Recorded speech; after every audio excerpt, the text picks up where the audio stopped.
Okay.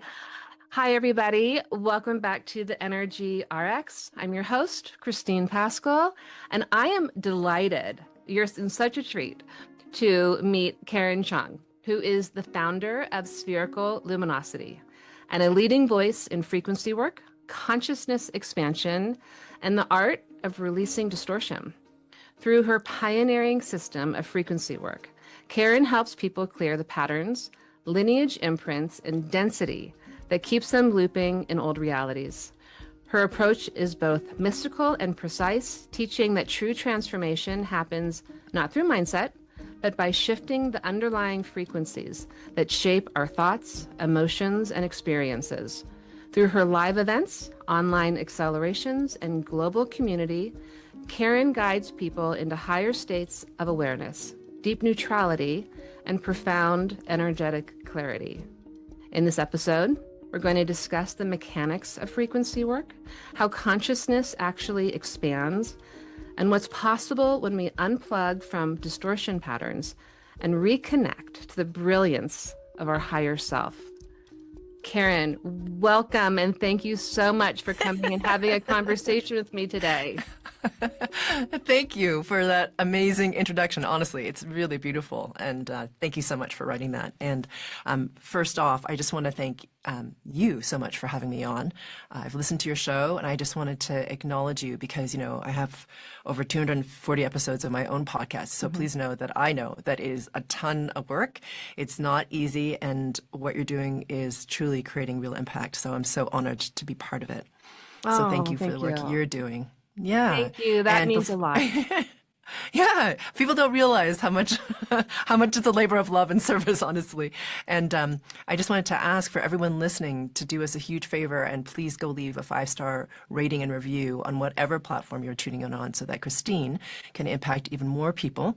And I already did mine on Spotify the other day, so please join me because, there's a lot of fear-mongering and darkness and like polarization happening in the world today. And what Christine is doing is really beautiful in terms of getting you guys like more information, more opportunity to learn things that are not inside the box. And so if you could please do that, it helps her to help more people. So just wanted to say that. Oh, thank you so much for saying that. It really truly is. I think when you, like you, what you're doing is it's a calling. It's not something that you're doing for anything other than it's just the love and the knowing within you that there is something that can be brought forward that can help humanity for the people who are ready to expand and awaken. So thank you for saying that. Thank you for saying You're welcome. That means a lot. You're welcome. So Karen, I would love to begin this because I know that you began your career not in this world and you had a moment that was a shifting point. And I love that too, because I think that allows other people who may be in a job right now that has nothing to do with spirituality, that we all have this potential to open to something higher. And so I would just love to hear your story of how this came about for you.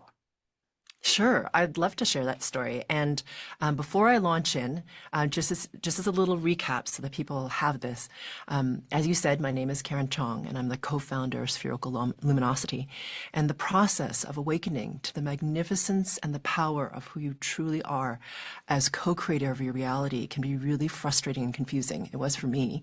And many people spin their wheels focusing on the symptoms instead of the hidden root of their problems. So they keep experiencing the same struggles over and over again. And I catalyze your shift from the ordinary to the magic of the quantum by giving you the tools to change your frequency resonance so that the life you lead matches the life you dream of. And as you've mentioned, I've helped thousands of people in 48 countries access higher resonating versions of themselves. It's already there within you. So not only do they feel their unlimited potential, their reality reorganizes around them. And what really lights me up the most is how quickly people are waking up to their true brilliance and transforming and up-leveling their lives and the lives of those around them. So to get to your question, because I didn't start here, I was trained as an attorney. I did all kinds of things before I landed here. And if you told me that I was going to end up here, I would have laughed at you because I wouldn't have thought it was possible. But my journey really started with a health crisis, as it does often for a lot of people starting their spiritual journey.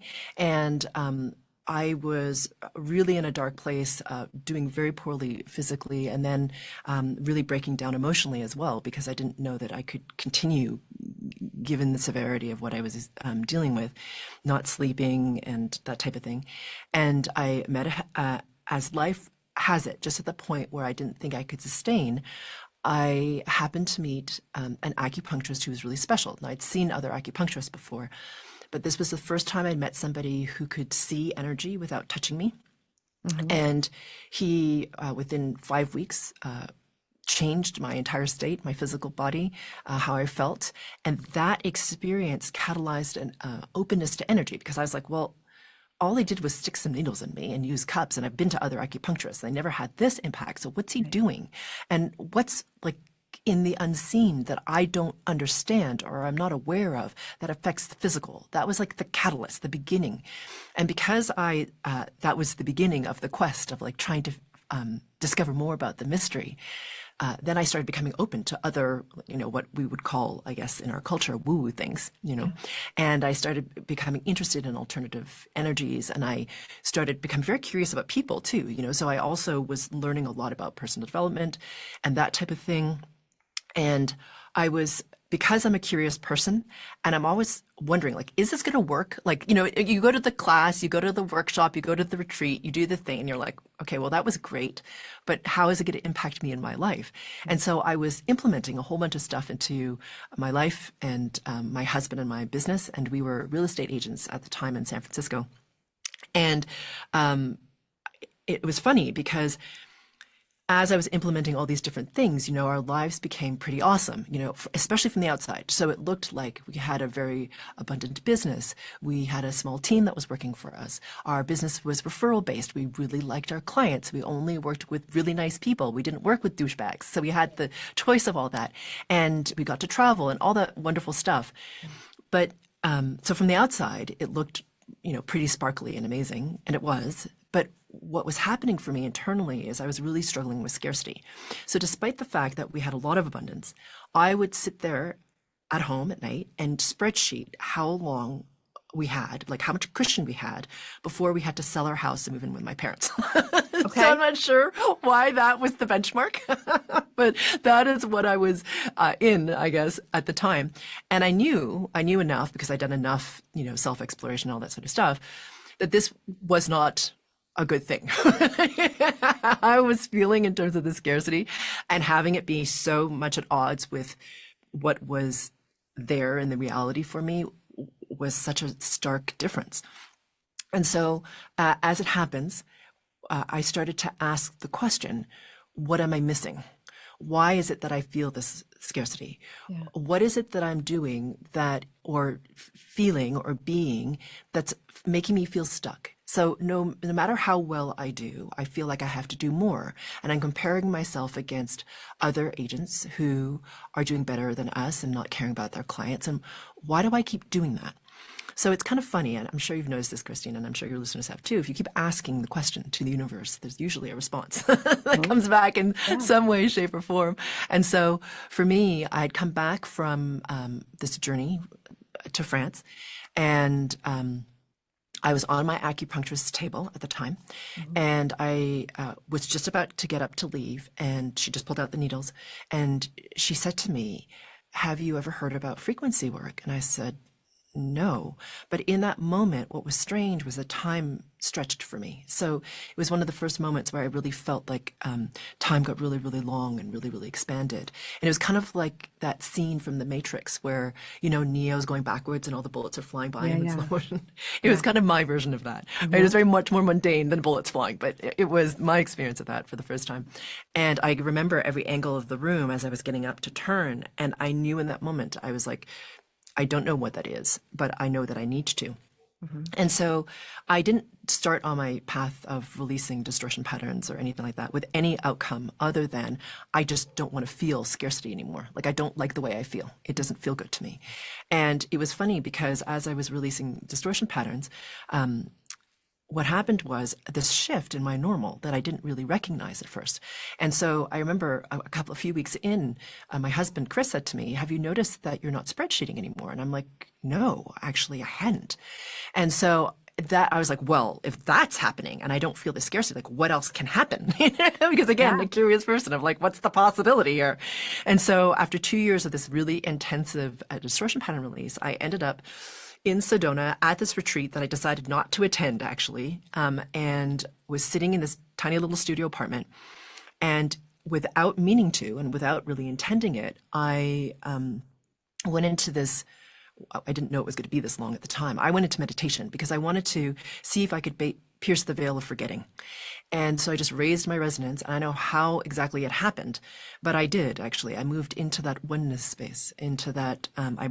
It took me a little while actually, but and I really had to move into a deep kind of surrender that I hadn't experienced before, and that I was scared of really. But then when I moved through that veil of forgetting into the oneness, it was extraordinary because I lost the identity of Karen, really, and I just felt oneness. And it was so spectacular and so familiar at the same time that I realized in my physical body, I actually started to laugh because I couldn't believe that I'd forgotten. It's like forgetting that you have a hand or something like that. I was laughing because I couldn't believe that I'd forgotten. And then I started to cry because I couldn't believe that I'd forgotten. And I just remember at that moment perceiving everything as frequencies. Everything was frequencies. And I realized also without thinking that I could shift things at that level. We all can, we just have forgotten. Yeah. And then when I came back from the meditation, and I didn't realize it had been 9 hours, I thought it was going to go away because I'd had a lot of different experiences like that before, but this didn't go away. It just kept getting stronger and brighter. And it was like I could see the illusion, and again, kind of matrixy, but it's like I could put my hand through it. I was like, oh, I understand the illusion now. I know that it's here for us. And it became this thing, a shift for me internally where I didn't seek anymore. I'd been such a huge seeker for over 25 plus years. But at that moment, I stopped seeking because I recognized that I was everything and everything was me. And at that point, it was weird. I had a friend who happened to stop by and overlap with me for a couple of hours in Sedona. I hadn't seen in years. And she was talking about some kind of problem that she was having. And in that moment, I knew I could shift things for her. And I was like, you know, I hate to interrupt you, but do you want help with that? And I said, full disclosure, I don't really know what I'm doing. Yeah. And she was like, sure. So I did. I worked on her. And then she left, and I kept hiking in Sedona. And 3 days later, I hadn't heard from her. And my phone started to blow up with all these texts from all of her friends who were like, hey, can you give me a session? I was like, I don't even know what I do. So that's how it began. I didn't advertise. It just kind of arrived. And now I was like, okay. And like you said, it's a calling, right? Yeah. It's a calling of coming into service, into contribution. And, you know, I had to work through my own stuff of like, am I worthy, visibility, all that stuff. You know, it's not like anybody who does this kind of work is not human. You know what I mean? It's strange in the spiritual community. A lot of people will elevate the one who seems to be more awake or more knowing or has the special unique ability or whatever. But we're still human. You know what I mean? So anybody who stops working on themselves, I kind of question actually, because you have your own stuff. So anyway, I had to work through my own stuff of like, do I really want to do this? You know, do I want to be visible in this way? And so in the end, I answered the calling. You know, I had to get there, but I did. Sometime. And so here we are. So I have to come back. So the first session that you actually ever did, so I think this is really interesting. You have a friend, she has issues, and something within you just said, I think I can do this. And or I know I can do this. So there was some part of you, and the process for how to do that just sort of came through you. Yeah. Okay. So, I sat there for a while as she was talking, knowing that I could help her. Okay. And I didn't want to say anything because, you know, we have all this conditioning, right? Around whatever we have conditioning around. We all have it. And it just became this physical thing in my solar plexus where I knew I had to say something. I was just like, I was trying to ignore it, right? And then I was getting nudged and nudged and nudged. And I was like, at some point, it became such a strong nudge that I just said it. You know, I was just like, Yeah. Fine, fine. Yeah, exactly. Just whatever. Fine. Exactly. Exactly. It was exactly like that. And I was like, all right. And she kind of just looked at me and said, sure. And the thing about the thing about frequency work and what I do is I can't be thinking.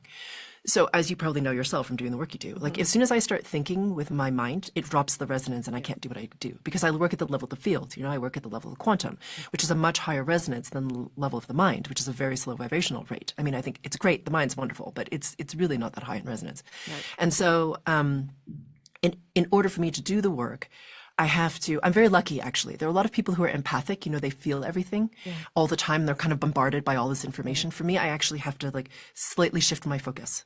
So I can function. There are a lot of people, empaths, who can't function, and it's hard for them. Right. But for me, I have to slightly shift my focus. It takes a microsecond. And then I just knew when I began that if I was connected to that higher resonance, to trust it.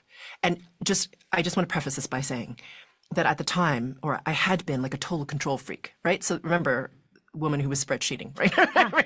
Right? So it's probably not a huge stretch for you to imagine that there's a lot of control issues going on. So I was a total control freak. And really, for me, I had to surrender again to what was presented. I had to just go with what it is that I knew I had to quote unquote do, you know what I mean? I'll use that word because I don't know what else word to use, but what I needed to do. And once I began, I was in it. So I didn't think about it, which was great. And that's what I have to do in the work that I do all the time. And it's a funny thing. It's a kind of an ironic thing, how these things work, because before I would have meticulously planned everything, known exactly what I was going to do, how I was going to present, whatever, and you can't, for the work I do, I can't do that at all. I just have to know and go, basically, which is terrifying. Yeah. Would you say also there's a component of I have to know and trust whatever you're coming in the moment, in the present, is exactly what's needed to come through? Yeah, exactly. And so, exactly, you have to really, as you said, be really present in linear time. So just as a little framework, so the work that I do, let me back up a little bit. Yeah. Okay, so everybody watching this podcast knows that everything's vibrating, or you're not watching this podcast.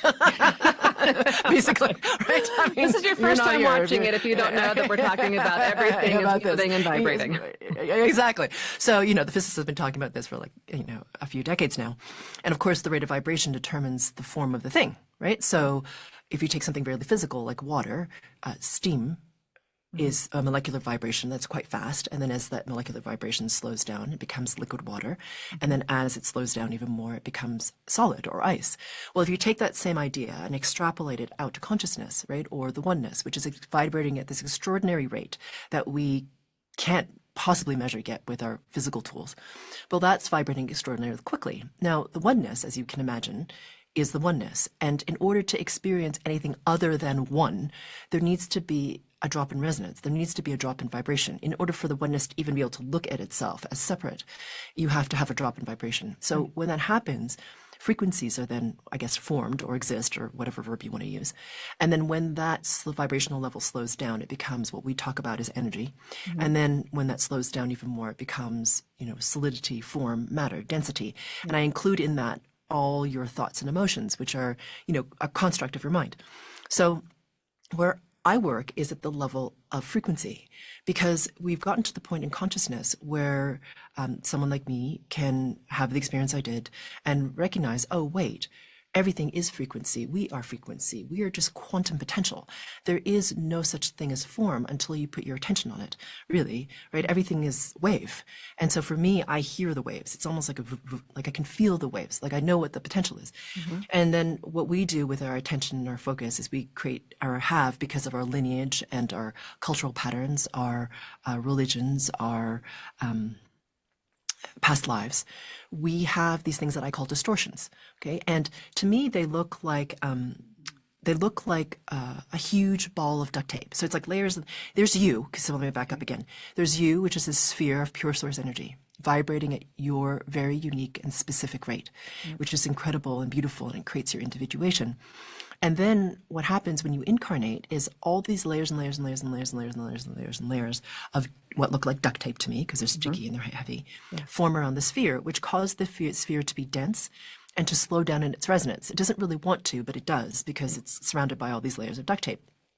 And the other thing that it does is it causes the sphere to be blind in a way. It forgets that it's surrounded by pure source energy in all directions around it. It just completely forgets that.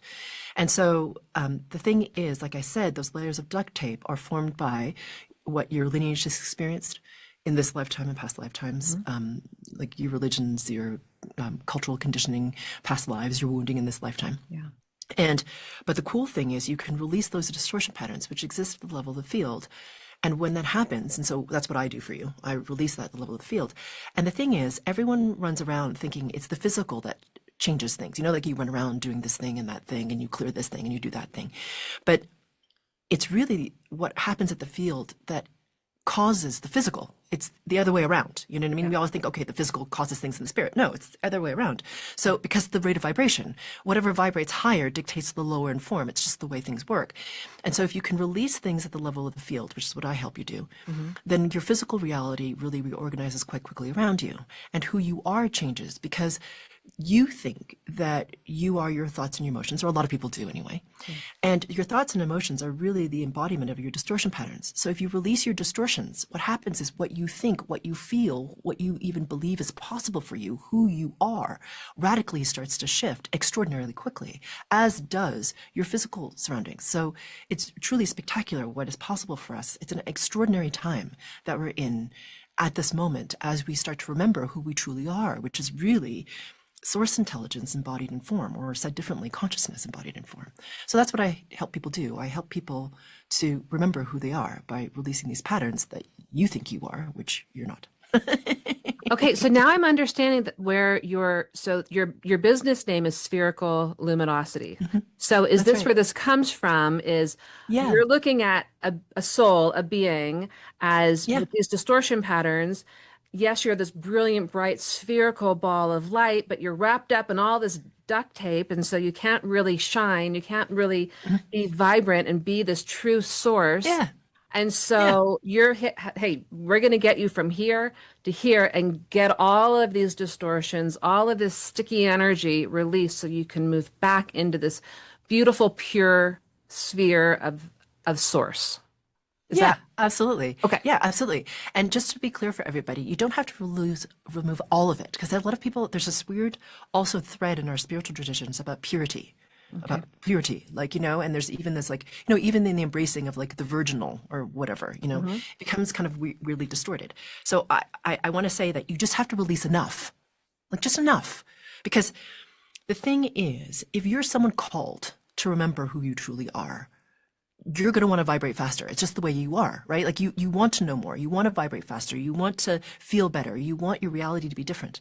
And the thing is, as you release your distortion patterns, it becomes like self-accelerating, because as you release the layers around you, right? You know, and the thing is, it's about not just me doing it to you. I just want to make that really clear. Okay. So I release at the level of the field, but you need to be aware of your own stuff to be accountable for it, and also to release it, because you are co-creator of your reality. Like, yes, I can help you. Anyone can help you. It's really wonderful. We have a lot of help. But the ultimate thing is you are the co-creator of your reality. Only you can awaken yourself. Only you can shift your reality. It's yours. It's your creation. So I just want to say that, because there's a lot of disempowerment. I think often in the spiritual movement, like some guru or some healer is going to wave their special wand over you, and all of a sudden you're going to be set free. Look, I get that's what the narrative is, but please know, you are the one with the power. Okay. So I don't care what anyone else tells you. You have to help you, right? They can't do it for you. And for some people, that's really liberating, because they're like, hooray, I can do it for myself. And other people are like, oh, I wish they could just do it for me. Right? Kind of depends on who you are, honestly. However, I think it's really beautiful. And as you said, so once you start to remove right, these distortion patterns, the layers of duct tape start to fall off. And the sphere of pure source energy, which is you, starts to vibrate faster. And for most people, they're like, it's starting to vibrate faster, which means like, just for me, like I didn't experience scarcity anymore in the same way, or things just start to shift in your life, or, you know what I mean? And so people are like, whoa, this is awesome. I want to release more of the duct tape, right? That's typically what happens.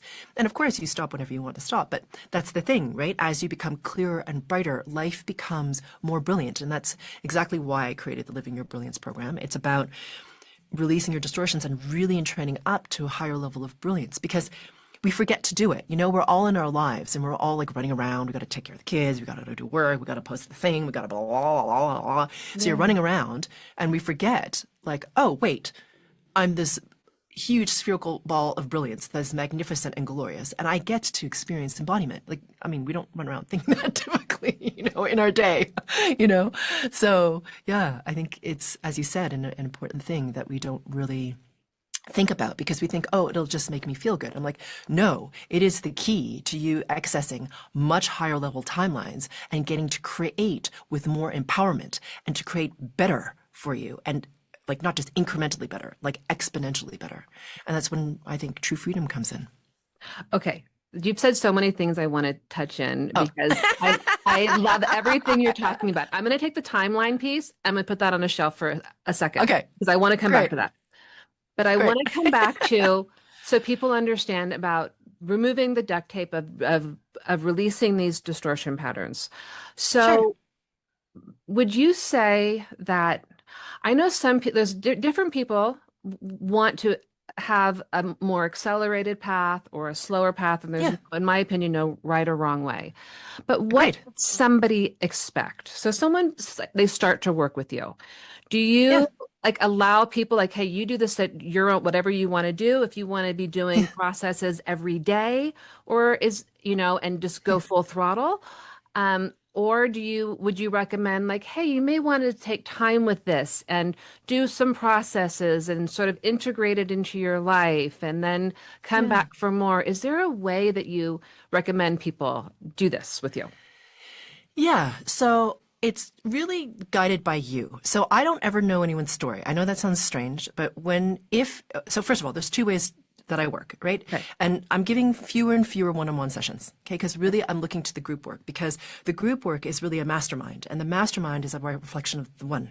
So you can gain so much more momentum with a mastermind, because, you know, a lot of people will think, you know, in our culture, like, I have my stuff, like, help me clear my stuff, right? Yeah. So, I mean, I get it, right? That's how we're taught.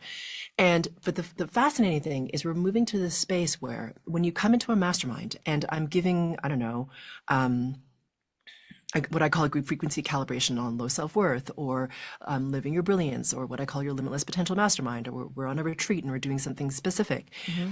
The funny thing is that everyone in the mastermind is really there with their higher selves. So it's the mastermind. The mastermind is really a collection of your higher selves, and the higher selves are there to really to accelerate, right? So it's to clarify and be aware of your own unique, special, intimate connection with pure source. Okay. And also to clear the distortions that are keeping you from experiencing that. Okay, so that's basically what it is. Mm-hmm. And the thing is, what I've noticed is when you come together with a mastermind, not everyone has the same strengths and weaknesses as you. Not everyone has exactly the same distortions as you. Not everyone has the same kind of momentum as you do. So when you come together in a mastermind, to me, it becomes this thing which starts to spin it like a vortex, really. And you can get a lot of momentum. So where you would normally get stuck, the group pulls you into a higher resonance. It has to, because you're training up into the group, and the group is moving really, really quickly, or the mastermind. So it's dictated by you. So I never hear people's stories. I don't know you. What I do, if you happen to have a one-on-one with me, I basically scan I say, hi, welcome to your session. And you say, hi. And I'm like, okay, well, I'm just going to scan you for priority, because I don't mean this to sound cold, but your stories and your beliefs and your thoughts are really an expression of your distortion. So if you just tell me your story, you're re-entrenching your distortion. Mm. So it's not that I'm not interested in you. Sure. I'm interested in the brilliance of you. Yeah. I want to help you release your distortion that creates that story, if that makes sense, right? So I'm not here to enable your story. if you want comfort and enablement, please don't come to me. That's not what I'm here for. So I love that, actually. I'm sorry. Yeah. It's just the way it is. That's not what I'm here for. So anyway, but I scan the field for the resonance, that's you, and then I respond to your higher self, just like I respond to the higher selves in the mastermind. And I'm like, this is the priority. So I then just say, okay, well, this is the priority. Here's what's up for you. Does that sound familiar to you? For most people, they're like, yeah, oh my God, how I haven't said anything to you other than my name is, right? Yeah. And I'm like, yeah. And so I say, okay, so we're good to go. And a lot of people, there are a couple of people who don't recognize what I'm saying, but as we go, they're like, oh my God. In a couple of days, they're like, everything hinges back on that thing she just said, but I didn't realize it in the moment. You know, it takes sometimes a while for us to reflect on what happens. Sure. Oh, yeah. So, yeah, and for people to process, right? So to answer your question about processing, which I'm getting to, you experience what you experience in terms of either the one-on-one, which I call an individual frequency calibration, or in the group frequency resonance, and it's very specific to you. And the great thing is about frequency work is that, or what I call the group frequency calibrations, is that really I am here to give you tools. So it's not about me doing it for you, because again, this is you creating your life, right? And your resonance and your brilliance. So I give you tools like how to confirm the removal, how to keep your resonance up, a whole bunch of different things, right? And then it's up to you to pick up the tool and to use it. Not everybody wants to pick up a tool. You can give them like a whole bunch of tools. You can tell them like what the outcome is, what they're going to experience, blah, blah, blah, and they won't pick up the tool because they don't want to. And so some people will just listen to the GFCs or group frequency calibrations and do nothing. And it still helps them because their resonance moves up, right? So things start to change in their lives. But those who are like, okay, where's this pattern showing up in my life? Oh, it's showing up here. I want to remove the pattern from my field. Like I have had this removed from the field and I get to choose right now whether or not I want to habituate to the same pattern again, or whether I get to remove it from my field and choose something different because I am the co-creator of my reality. Because that's what I do. I help to empower you. It's not about codependence on Karen show, right? That's not what I'm here for. It's for you to remember who you truly are. And if you're always leaning on me, then you're not going to remember, right? That's the point. So, right? And so the thing is, not everybody is willing to do that.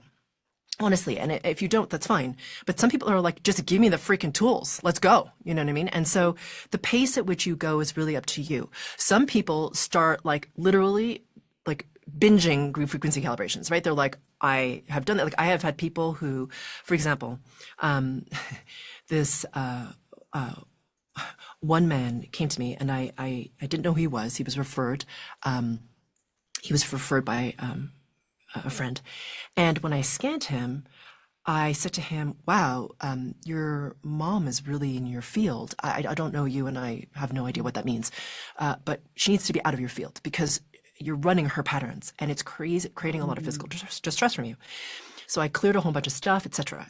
So the reason he called me, and I didn't even know this, is he had this huge trouble with his gut. Like he couldn't digest anything. He couldn't leave the house because he was always having to go to the bathroom. And he tried all these different kinds of diets and he tried cleaning up his body and he'd done all this allergy stuff. And he couldn't make it stop. And he couldn't even, like, he was afraid to leave. There's a grown man afraid to leave his house because he had to go to the bathroom. And he also had this huge ulceric thing on his leg that was festering and had been festering for like over 7 months. The doctors couldn't figure out what the hell it was from. So anyway, we have one session. Within 12 hours, I'm sorry, the ulcer disappears. And within 36 hours, he doesn't have any more stomach trouble. So did I address his stomach? Kind of, but not really. Do you know what I mean? Like that wasn't the root of the problem. That's why I'm saying it's not that I don't care about you. I'm not interested in your story, you know, in the sense of your distortion. Yeah. So let's get to the root of what's causing the whatever and release that. And so he, of course, his work is like, okay, so now I have to be aware of when mom comes into my field and holding a boundary with her. I have to clear up my communication skills. I need to, you know, whatever it is, like, you know, keep working on what it is in terms of my guilt and my low self-worth with her and, you know, all that sort of stuff. And so he did that after that one IFC with group frequency calibrations. You don't need to talk to me in order to do the work. You know what I mean? Like, it's a funny thing. Once it begins, it sort of accelerates because those of you who are called to it, you want to increase in your vibration. And if this is the pathway for you for this moment, then that will be the pathway for you. And, you know, it's funny because I feel so strongly that this work is so important that everyone should be able to access it, that, you know, at the end of each of my podcast episodes, I give a free frequency calibration. So you can do the work for free, or you can do the work and pay more for it if you want to do something specific to you or deeper or whatever it is you want. But everyone has access to the work. So I'm really committed to helping in this way, just like you are. We're all called to different things. Yeah. And so it's why I give my YouTube lives. It's why I keep putting out free content. I've had so many people, business people, I guess, advise, like, you don't need to do the free content. I'm like, oh, I absolutely have to do the free content, because I don't want the finances to prevent you from accessing it. You know what I mean? If you want to do the work. So anyway. I want to thank you for that. It's such a beautiful thing that you do that. My main energy teacher, who I worked with for a long time, she's no longer with us. 25 years ago, her name was Jo Dunning. And I just love that about her. She was one of the pioneers of this. And she had such a range. You could work with her one-on-one, but every month she had a free monthly, this is before we had Zoom or any of these things, a free monthly call with her where anyone from around the world could join in, because she understood that it was about so much more than everyone needed to have access who was called to do it. And so you're just doing such beautiful work for the planet and consciousness. So for our listeners right now, and a lot of them may say, that's amazing. I don't have the finances right now. The economy's tricky. I'd love to release some of these distortion patterns. So you can go to her YouTube and pages and find ways to release these distortions. Are there some distortions that when people first come to you that you feel like are some of the primary distortions that really entrap people? Are there maybe a couple that people can think about releasing? Yeah. So there are what I call foundational distortion patterns. They're harder in a way because so for example, if you're running low self-worth, you probably know what it feels like. When you feel kind of bad about yourself, or you question yourself, or you don't feel confident or whatever, what that feels like, because it's an emotional tell, if that makes sense. So low self-worth is one of the foundational distortion patterns for sure. The other one is what I call absolute scarcity. So we always feel like we're not complete, right? When I lose 5 pounds, I'll be happy. When I have $100,000 more, I'll be happy. When I reach this level of spiritual awakening, I will be happy. When I have whatever the thing is, then I'll be happy. So we're always in this chase, for this thing that we think we need in order to be whole or complete or happy or successful or fulfilled or fill in the blank, right? So we're always in scarcity. It's kind of fascinating.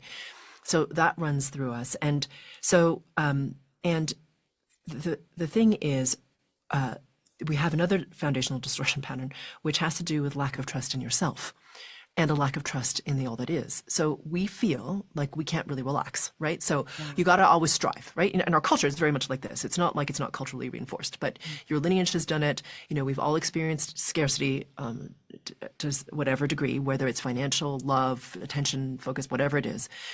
And so we don't really trust the universe to have us.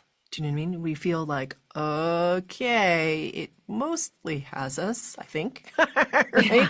And you don't really trust yourself. What I call, I feel there's two aspects to us, right? Obviously there are many more, but what I call the big S self, which is you as consciousness or you as source intelligence, having an embodied experience. Absolutely 100% aware that it's intrinsically connected to the oneness. And then there's what I call your little s self, which is your ego mind, right? Which is the thoughts that you have, the emotions that you have that are influenced by your distortion patterns. And you're human. So a lot of people, a lot of traditions will denigrate the human. Like, oh, it's terrible that you're human and it's less than and you have a mind and it's terrible. It's not that it's terrible. And it's not terrible that you're human. You chose to have human form, because I just want to enforce that even though it can feel that life is painful and that life can suck sometimes and that it's hard, it is hard. So I'm not negating any of that. But the thing is, you get to be consciousness and also form, which is an extraordinary thing. And at this particular time, we are experiencing the potential for awakening en masse. as consciousness in form. And what does awakening even bloody mean? Because there's like a lot of talk about awakening. To me, awakening is a resonance, right? And it's the beginning. So it's just simply a resonance level. And it's a resonance level you get to by releasing your patterns. When you hit that resonance level, you start to be aware that you're more than your humanness. You're aware that you are consciousness having an embodied experience. And it's not because you think it, it's because you know it intrinsically in your body. And at that point, it's infinite, right? So everyone thinks like you hit awakening, and I don't know what people think, and then it's like unicorns and rainbows. That's not what it is. It's infinite, right? Awakening process is infinite through all the consciousness levels. So I suppose that's like really disheartening for some people, but really exciting for others, again. But the thing is, when you get to this point where you start to recognize that, wait a minute, I really truly am creating everything. It's about releasing enough of that mind distortion, right? That stuff to be aware of that big S self.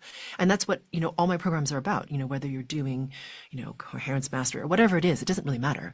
Or, it's about releasing a lot of these entrenched patterns of belief, of limitation. There's so much in our lineage about we're not enough. We're less than, we can never be enough, we're never going to have enough. Like all that stuff is in there.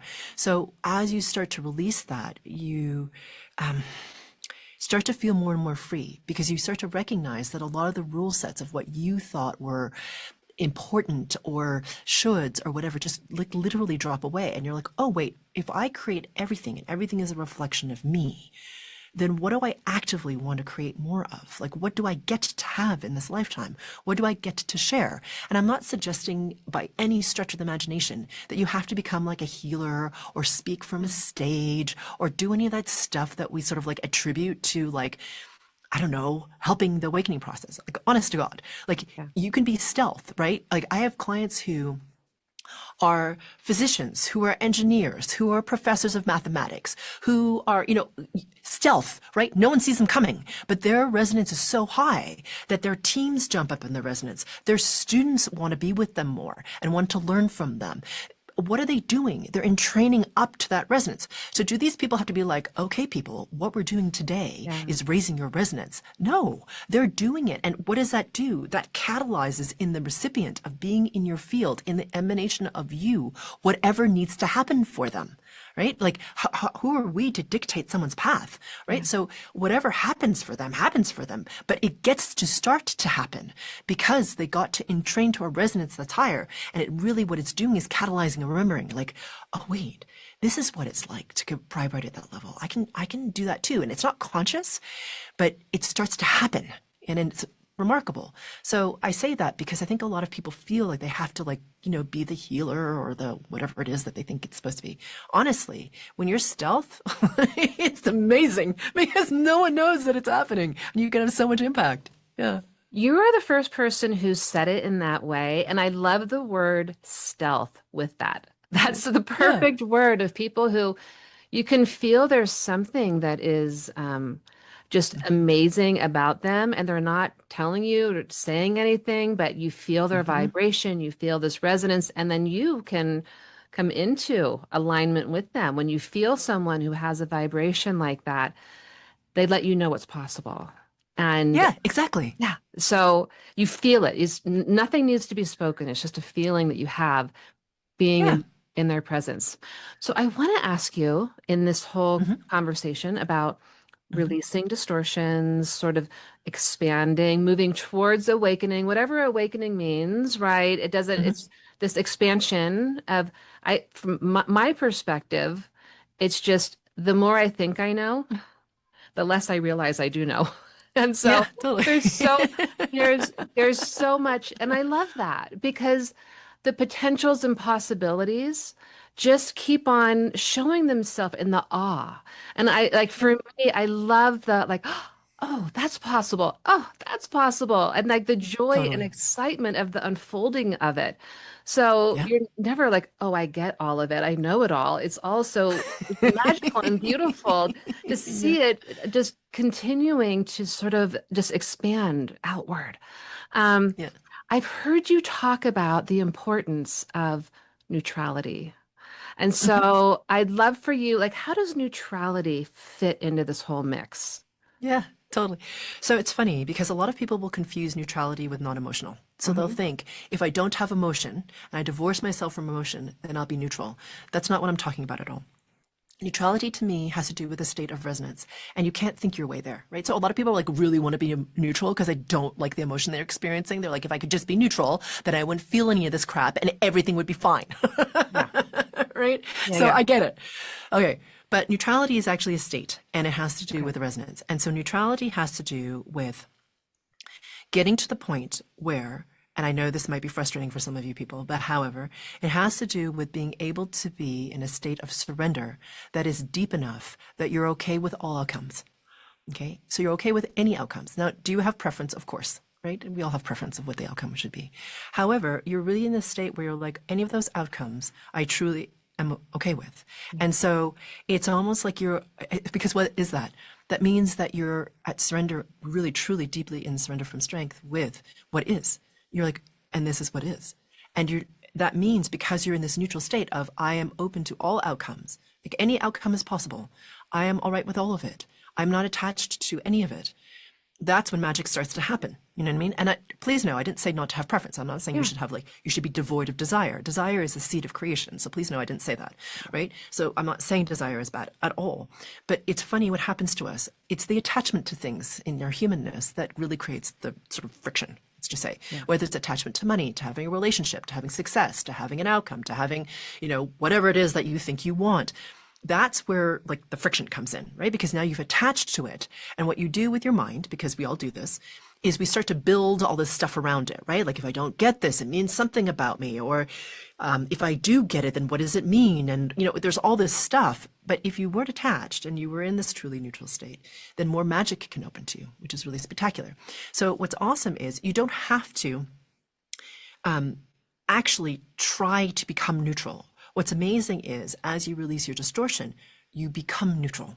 It doesn't, you don't have to like effort to it.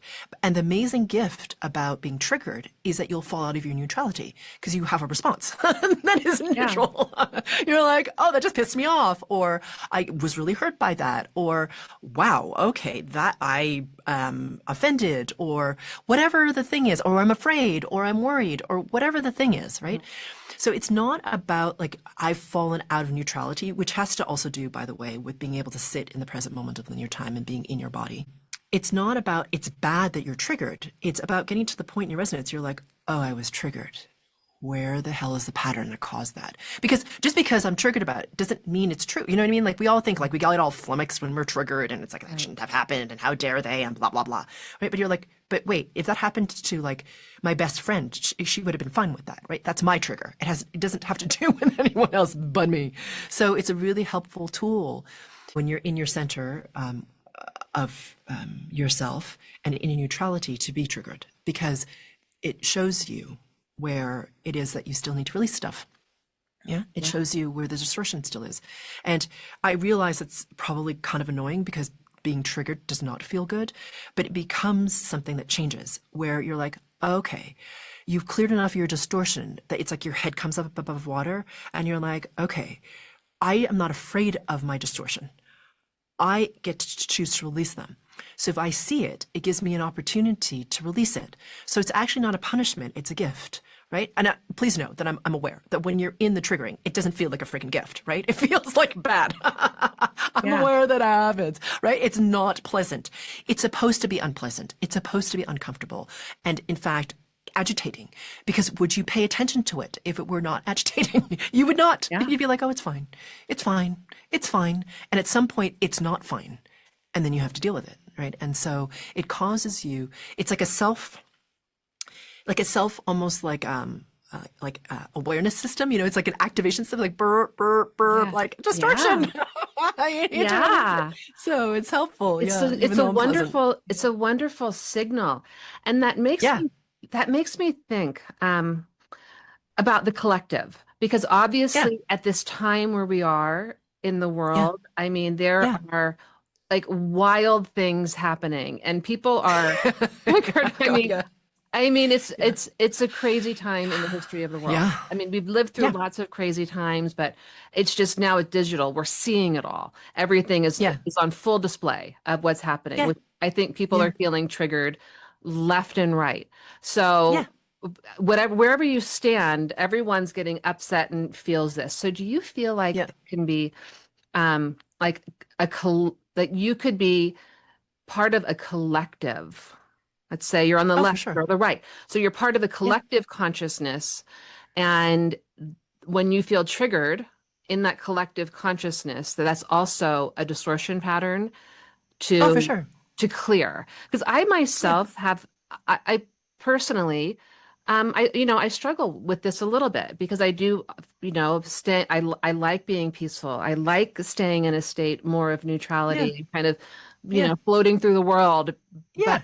I myself find I'll see something and get triggered. It's like an Yeah. injustice or something, and I'll Yeah. feel that. For sure. And Yeah. you'll viscerally feel it in your body. And Hmm. so I haven't really thought about clearing those kind of collective feelings out, that's something Yeah. also that's there as a signal to me that Yeah. I have something yet to work with. Yeah, exactly. And so part of frequency work is to be aware. I call it holding your space. Hmm. So, to me, you have that sphere, which I call your spirit body. It's a sphere that's Hmm. at arm's length all around you. It's obviously made of light, in case that wasn't clear, but it's made of light. It's encoded with light codes, actually, and it creates a hologram, and you're in the very center of it, and Hmm. it creates the physicality that's you. Your brain is the projector of the hologram, and your pineal gland is like the lens of the projector. Okay. So part of what happens is that sometimes, and especially for women and for women who are feelers, our spirit body can sometimes be really porous. Right, so you are empathic. So you probably know this about yourself, probably. But so you feel a lot, and you don't necessarily want to feel it all, but Hmm. you feel a lot. And the thing is, how do you be aware of what's happening around you without having to like feel it in you? Okay, Yeah. so part of what frequency work does is it creates in your spirit body, it becomes so bright that it looks solid.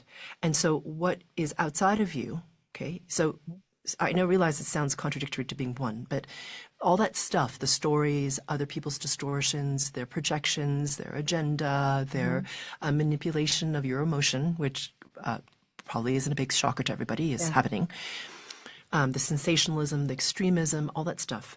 What happens is you start to be really aware of the space within your spirit body. So it's what I call holding your space. So you start to clear out the stuff that isn't yours and recognize that the resonance that's you is very precious to you because it's you, right? So it's like I guess you could call it a sacred space, but it is where the emanation of you is strongest. And it's really important to cultivate the clearing of that space and the sense of like holding it. Because, as women, I feel, we're often taught like you have to take in other people's feelings. Like that's what being nice is. That's what being a good friend is, or empathic or kind. It's to take in other people's feelings, that we're supposed to do this, yes? As women often. But the thing is, if you take in other people's distortion patterns, collective or friends or family or whomever, clients, what happens is it starts to drop your resonance, right? Because you've pulled it into your field. You don't necessarily want it into your field, but there it is. And it causes your resonance to drop. And they have not changed, right? So they may feel better temporarily. They've complained about whatever it is they've complained about for whatever period of time. Hmm. And then the next day, they may feel better because you've like sucked up their distortion. They'll come back in a couple of days or a week and they'll complain about the same thing again, but you feel denser. So part of the release of the distortion is to be like, okay, I don't need to feel this to be kind. I don't need to take in their stuff to be a good person. I don't need to do that. It's not required. And it really truly isn't to be a good person. And so once you clear that, it's easier to hold your space because you're like, okay, so the clarity of me and the resonance of me is really important because the higher my resonance, well, not only does it impact the people that I love around me because I'm now at a higher resonance, it emanates out into the world, into the field. We are one. So it matters actually what the resonance is that I am and what I choose to focus on and how clear this is. Now, am I suggesting that you're not going to ever have a bad day? Of course you are. Some days you're going to just feel crappy and that's what is going to happen. Your resonance is going to drop. You're going to fall out of your center and, it's going to feel a little chaotic. But the wonderful thing about having tools is that you can pull yourself back into your center and you can shift things. And I just want to illustrate how powerful this is. So we were on one of our retreats and we were in Scotland and there was like 50 people on this retreat. And one woman who was there has a history of epileptic seizure. Okay. She'd been doing my work intensively for about a year and just loving it because it changed how she was in her body. She had all these health issues like food allergies, blah, blah, blah. It was all starting to clear. She just had a lot to clear. Let's put it that way. So in the middle of something we were doing, we were at a spot and she was starting to go into a fit. Now, she was scared because she doesn't like having seizures. It doesn't feel nice to her. And she had put herself on, we were very fortunate because one of the people who participates with us, she's this very gifted NSA practitioner, chiropractor. And this person was going to receive from this chiropractor. And I could see it happening. I was like, she's putting her power in the hands of the chiropractor. So all I said to her as she was starting to go into her fit is I leaned over to her and I said her name. And I said, pull yourself back into your center. You can do it. Just do it. And she did. Now, whatever she thought or believed I was doing at this time is hers. But she pulled her, we all watched her do it. She pulled herself back into her center and her seizure stopped. Now, I just want to say that that's really important because her seizure is like a metaphor for all the chaos in the world. Our emotion, like we all go into seizure, right? Like it may not be physical, but like, we feel emotionally like, blah. So, I mean, there are times when you fall out of center, it happens, but you are strong enough as you cultivate your resonance, as you release your distortion, like you can pull yourself back in there. And the thing is, she did it. And the amazing thing about that was for her, I was like, you did that. I did not do that. You did it. And that's an important thing to recognize because we always think that someone else has to help us. Now, can people help us? Of course. But the thing is about helping yourself. That's what it is, right? Like to understand the authority that you have in your space and to like really claim it. And so, as you said, the collective has all this story, all this projection and whatever. And the thing is, as we clear that from us and as we like step into our right and our sovereignty of having this space within us, our resonance being clearer and higher and brighter that we get to, you don't have to take on all that other stuff. And it's truly liberating because not only do you get to know that for yourself, but then like your children see you model it, other people see you model it, and they're like, oh wait, I can do that too. What is she doing? Right? And so I think that's a really important thing in this world because I think we have so many people talking to us, at us. It's not really to us, it's really at us, for God's sake. But it's like, okay, well, what is it that's happening over there that I can model without really knowing that I'm doing it, right? And that's why your resonance is so important and who you are is so important in the world. Yeah. Yeah. Okay. That's beautiful. Thank you for that. That's really great. And I love your focus on letting people know that they are empowered and that they are the ones who are actually making the changes. And I think part of that comes, it's belief. And your work probably helps them actually believe that they have the power. It just takes a while to remove some of the barriers to them understanding their innate. Like, in my opinion, of course, we all come from source. Like it's like it's so simple. Exactly. How can you not? It's like, how can you not? But it does, but it takes a while for people to understand, to truly within their own heart believe that they are really able to do those things. And so you're just helping shine a light of, yes, you have it. You've got it. Okay. So I put on a shelf timelines. Okay. I think timelines are a fascinating conversation. And you hear people talk about, oh, we're timeline shifting or timeline jumping. What is your perception of timelines? Do you think we jump timelines or shift timelines? What are your thoughts around that? Yeah. So absolutely we can shift timelines. And the key to everything, by the way, is your resonance, right? So everything has to do with how high or how fast you're vibrating. So let's imagine that there's the field, which is infinite. So there are infinite timelines. Timelines are a construct of humans, right? Because it's a linear time function. It's the thing where you think that there's something called linear time and that it's an experience of your life in linear time. Okay. So that's what I would call a timeline. All timelines exist, and what governs your ability to access the higher resonating timelines, the more abundant ones, the more adventure-filled, joy-filled ones have to do with your resonance. So imagine that when you begin, let's just say whatever your journey is, you're looking through a tiny little keyhole that's about this big, right? Because you don't see anything except for what's in the keyhole. But as you release your distortion patterns, the keyhole starts to expand and to grow. And then you're like, oh my God, right? There's all this other possibility that I wasn't even aware of. And now I can choose to be in higher level timelines. So to make this a little bit more like concrete for people, so in case so just to give framework. A timeline is, like I said, a trajectory through time. So if you think back in your life, right, to a decision you made where you said yes to somebody instead of no, or you chose to go somewhere instead of not, or you turned left instead of right, or whatever happened, right? You chose something and then your life totally radically shifted. Like your life is not what it would have been if you had not made that choice. Yeah. You shifted timelines then, okay? So with regards to timelines, there are some points. Okay, but you have free will. Okay, sorry. I'm just trying to say a lot in a little bit of time. Yeah. So remember that you have free will. Okay, so free will is a bear because it's awesome. You get to choose all kinds of amazing, great stuff.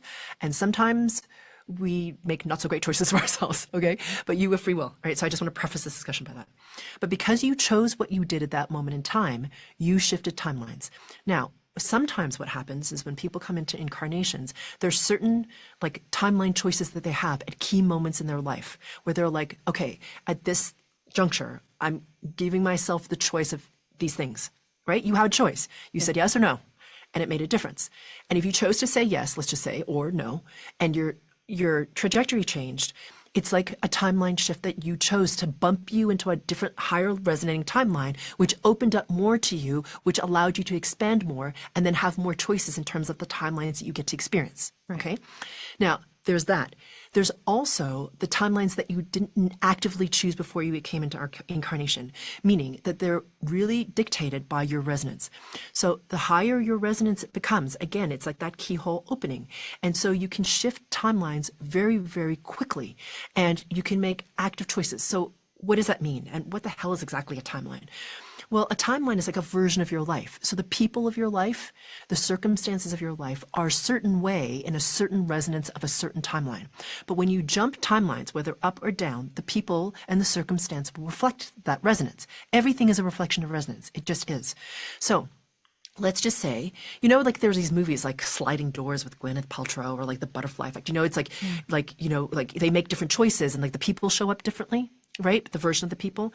Well, imagine that, but the infinite, right? So in some timelines, your sister is like horrible and mean to you.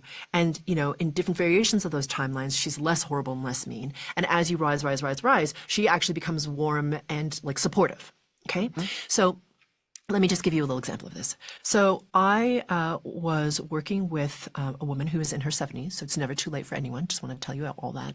And she had been married for, 50 plus years. And she basically hated her husband. Oh, she, wow. Which is a hard road if you think about it. 50 plus years, hates husband. Okay, that's a lot of suffering right there. Okay, so she came to me. Yeah, exactly. So she comes to me because her daughters have found me, and she's like, okay, well, this is what I want to do. I want to change him. I'm like, well, I think we need to shift you first. Yeah. So anyway, so we work on a bunch of different things. Now, the reason she doesn't like her husband is because he's very, very controlling. He doesn't let her have, according to her perception, any access to their money. So she always has to ask him. So, she's in her 70s. So there was a time, my mother was like this too, where you had to ask your husband for money, which is for her extremely demeaning, right? She's like, right, I have to basically beg almost to have some spending money for myself or for the kids or whatever it is. And he never would let her make decisions about anything that she felt was meaningful, like what house they were going to buy, their savings, what they were going to do with it, that type of thing. Anyway, so we start to work. And as we're releasing her patterns, she starts to recognize, like, wait a minute. I am blaming him, but I'm not taking accountability. I am not being vocal enough or clear enough. I just assume he knows what I want. Yeah. And probably I shouldn't do that. Right? So she starts to become more vocal. As we release these patterns, her projection of him starts to shift. he starts to shift in terms of like, being resistant to certain things. So she wants to sell their house. And at first he says no. She releases her distortion patterns around not being heard. All of a sudden, within a couple of days, he comes back and he's like, okay, well, all right, I'm willing to do it, but not if we can't sell it for this price. So all this stuff happens. Put it this way. We have a session. Now, they've managed to sell their house because she's been doing all this work, right? So she's shifting up in her timelines, her experience, the version of him is changing because the timelines, he's different in each of the timelines. But this is where the biggest change happened. They'd sold their house and she had been releasing her distortion patterns. She had a session with me, did a huge group frequency calibration around surrender. And she was going to say to him, she was gearing up to have a conversation with him, to tell him that she was going to leave him, and she wanted half of the proceeds of the house, okay, that they had just sold, so that she could be financially free. She was gearing herself up. I'm in surrender. I can do this. I'm in my neutral space. I'm going to see what happens. She's about to have this conversation with him. Like she's like literally opening her mouth to say what it is that she's prepared. And he looks at her and says to her, you know, I haven't been very good to you. I really feel like you should be the one to decide what we do with all the earnings from our house and what we should do next. And she was like, what? Like she literally like couldn't talk. She was like, what did you just say? Right? Like she'd been geared up for a certain thing, actually. She was ready. Right? And she was ready. She's like, I'm on it. I'm going to do this thing. And he got there and she was like, she wrote into customer service. She's like, this is not the same man. This is a totally different timeline. She decides to stay with him, by the way. She's like, I can work with this version of him. Yeah. I actually like him. Right? So she's now in a different timeline, a different version of her husband. She's like, okay, who are you? Like, she doesn't know him, right? She doesn't know this version of him. They decide to buy a sailboat and sail around the world. Wow. This is an amazing story. That is so beautiful. It makes me think. There's a quote, and I can't remember, I think it's Greg Braden, and it's like a shift in your perception and your whole reality can transform around you. And it's almost like reminds me of these timelines, is that as we within ourselves, because reality is not solid like we think it is. That's right. So reality is actually a lot more malleable than we believe. Yeah. And so that as we inside ourselves, it's easy for the timelines actually to shift and morph because it's all moving anyhow. That's right, because nothing is solid. The only thing that makes it solid is your attention and your distortion. So as you release your distortion, what you focus on can shift, and then you can move into higher and higher timelines, really. It's like you said, nothing is solid. It's all waves of potential. You believe that it's solid, but it's not. You think it's solid because you keep putting your attention on the same thing over and over again, and your distortion pattern plays out over and over again. So that's the reality that you live. But once you start to release your distortion patterns, you recognize, like I said, you're the co-creator of your reality, and you understand that where you place your focus matters, and the emanation or the resonance that you are matters. And it creates all this potential because nothing is solid. So because everything is a reflection of you, the higher in resonance you become, the more malleable and fluid and awesome your reality becomes, and you can shift it at any moment. Like a lot of people are worried because they're like, what if I think a bad thought and I create something terrible? I'm like, if you create something you don't want, it's infinite. Just create something else. You know what I mean? Like, I don't know why we think this is kind of fascinating. Yeah. So anyway, no, I agree with you. You said, I was listening to a podcast yesterday of yours, and you said something. And I thought, oh, that's brilliant. And you were talking about energy. Like we're a ring, everything is 99.99999 energy and light. And you said you were talking about, but the matter is the 0.00000001 that we're living in. And so I hadn't ever really acknowledged that 0.000001%.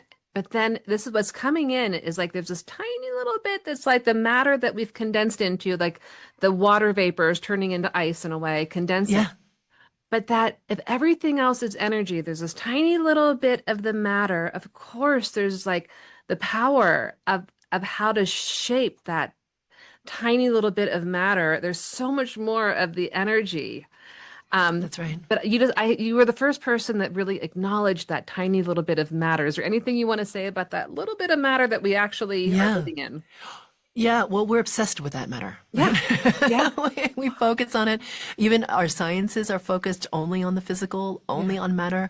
And I'm like, there's a massive infinite quantum field Yeah. that creates the tiny, tiny little amount of matter. And we're so obsessed with it. You know, we really think that it's real, and we think that it's the end all and be all. And we talk about it constantly, and we think about it constantly. And that's part of the patterning of, and we think that because everything is physical, that reinforces separation actually, right? Because if you don't actually recognize that the physical is actually just a very, very intense compression of vibration, because that's all it is. It's a very dense compression of vibration. If you don't take your eye off of it, you're always focusing on the limited and on the dense. But once you start to release these patterns and you start to realize, well, my God, like you said, 99.99999% of everything is vibration. You're like, wait a minute. Well, what actually then can change if I take my eye off of the 0.0001? What if I'm okay with allowing it to shift? Now, I know that sounds easy, and I know that everybody thinks they want that, but you'd be surprised how few people, they're like, I want it to shift this way. Yeah. I don't want it to shift. I want it to look like this. But you start to release your attachment to what it is that you think you want, right? And it starts to become more than what you thought could be possible. So it's like, it's truly kind of spectacular. And as you said, like, that is part of the remembering that we're going through now, where we're remembering, by the way, the 99.99999% of everything, that's really you, because you're an aspect of the divine. That's what we're remembering. You are an aspect of the divine, and you are everything, and everything is a reflection of you. I know it sounds kind of like pseudo-awakening, but it really is true. And it's difficult to think your way there. You actually have to release enough of your stuff, your patterns, to come to the point where you have this knowing. It's not a thought, right? You can think it all day long and it doesn't matter. But you get to the point where you realize, you know, I am everything. And then you realize, like, I am. And then you just become am. That's the awakening process. Yeah. You just are everything. Everything is you. Yeah. It's so beautiful. Karen, we are at our time, and I know you have another podcast that I could sit and talk to you for hours. I'd love to have you come back on. It's fascinating, enlightening.